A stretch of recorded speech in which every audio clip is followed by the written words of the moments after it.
اگلا سوال ہے کیا آنکھیں بند کر کے نماز پڑھنا جائز ہے؟ بعض اہل حدیث علماء اس کو بدعت کہتے ہیں، آپ کا اس حوالے سے کیا موقف ہے؟ شیخ زبیلی زئی رحمہ اللہ کا موقف بھی بتا دیں۔ میرے بھائی شیخ زبیلی زئی رحمہ اللہ کا موقف جو ہے وہ آلریڈی کوسچن آنسر سیشن 3-4 مجھ سے ریکارڈ ہوئے ہیں ان کے، اس میں جو 2010 والی ریکارڈنگ ہے نا، مارچ والی، اس میں انہوں نے بتایا کہ ان کے نزدیک یہ جائز ہے۔ جو لوگ اسے ناجائز کہتے ہیں ان کے پاس کوئی دلیل نہیں ہے سوائے اس کے کہ وہ کہتے ہیں کہ نبی صلی اللہ علیہ وآلہ وسلم آنکھیں کھول کر نماز پڑھتے تھے،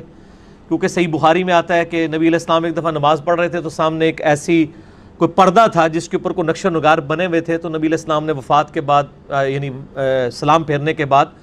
سیدہ عائشہ سے فرمایا کہ یہ تم اس کو چینج کر دو، اس نے نماز میں مجھے مشغول کر دیا۔ تو اس سے یہ بات پتہ چلتی ہے کہ آپ صلی اللہ علیہ وآلہ وسلم یعنی آنکھیں کھول کے نماز پڑھتے تھے۔ اسی طریقے سے بخاری مسلم میں ایسی حدیث بھی ملتی ہیں کہ اگر نماز کے دوران کوئی موذی جانور آ جائے تو آپ اس کو مار سکتے ہیں۔ ظاہر ہے موذی جانور کو اسی وقت ماریں گے جب آپ کی آنکھیں کھلی ہوئی ہوں گی،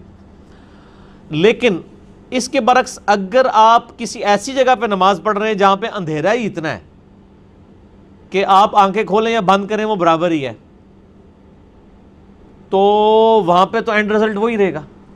اس کے ثبوت میں بخاری اور مسلم کی وہ حدیث ہے کہ اما عائشہ کہتی ہیں کہ حجرہ تنگ تھا، نبی صلی اللہ علیہ وآلہ وسلم جب رات کو اٹھ کے نماز پڑھا کرتے تھے تو ہمارے گھروں میں دیے بھی نہیں ہوا کرتے تھے ان دنوں میں، یعنی غربت بہت زیادہ تھی، تو جب آپ سجدے میں جانے لگتے تو میرے پاؤں کو ٹو دیتے، میں اپنے پاؤں سمیٹ لیتی تو آپ نماز کے سجدے میں جاتے، جب آپ قیام کی طرف واپس جاتے تھے پاؤں سیدھے کر لیتی۔ یعنی سیدہ عائشہ بالکل پاس سامنے لیٹی ہیں، ان کو یہ نہیں پتہ چلتا تھا کہ نبی علیہ السلام ابھی سجدے میں جانے والے ہیں، ورنہ اگر دیکھ رہی ہوں تو پتہ چل جائے۔ اس میں الفاظ ہیں کہ دیے نہیں ہوتے تھے ان دنوں، اتنے گھپ اندھیرے میں بھی آپ صلی اللہ علیہ وآلہ وسلم نے نماز پڑھی ہے۔ تو اس سے آنکھیں بند کرنے کے نماز کا جواز نکل آتا ہے کہ آپ کسی ایسے اندھیرے میں نماز پڑھ رہے ہیں، اس سے تو بدرجہ اولا اگر ایسی صاف جگہ ہے جہاں پہ آپ کو کسی موذی جانور کا خطرہ نہیں اور آپ کنسنٹریشن کے لیے آنکھیں بند کر لیتے ہیں تو اس کا جواز نکل آئے گا۔ دوسرا اس سے یہ بھی مسئلہ پتہ چلا کہ